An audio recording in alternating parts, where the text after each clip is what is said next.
Bang, untuk menjinakkan gajah itu biasanya berapa bulan?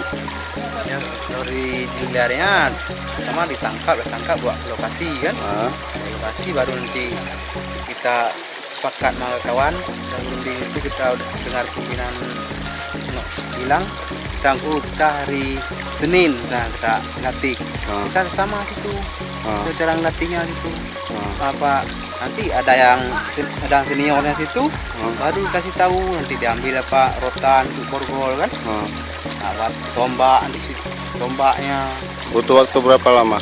kalau untuk jinakkannya Ya, ya sampai setahun gitu. sampai setahun, Pak ya? Ya sampai setahun. Kalau dari biarnya kadang 6 bulan dari rung itu udah keluar kan 3 bulan udah keluar gitu. Kalau kita lihat kondisi gajah juga kalau gajahnya cepat nangkap cepat dia keluarnya dari rung itu dari sekolahnya itu tadi.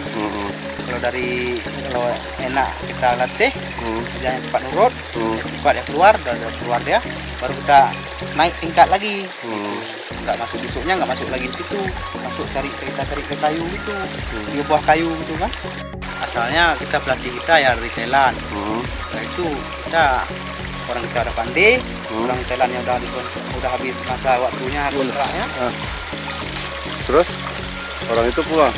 pulang kita udah pandai kita bisa